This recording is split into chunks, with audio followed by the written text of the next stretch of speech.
Mga kalikasang araw mga kaibigan, this is Patty, your youth volunteer from Divilacan, Isabela, and welcome to our Istoryang Luntian, kwento ng kabataan tungkol sa kalikasan.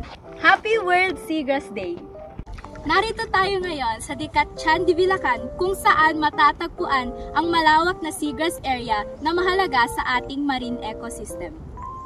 Alam niyo ba, ang seagrass ay hindi lang simpleng halaman sa karagatan.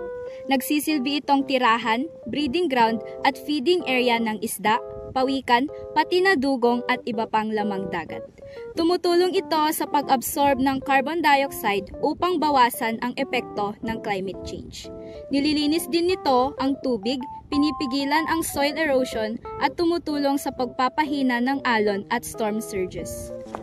Sa tulong ng DNR Senro Palanan, mas natutunan namin ang kahalagahan ng seagrass at nalaman kung paano namin maproprotektahan ito. Kaya't hinihikayat namin kayo na maging responsable sa pagtatapon ng basura, sumali sa clean-up drives at ibahagi ang kahalagahan ng seagrass. Protect the meadows, mitigate climate change. Kabataan!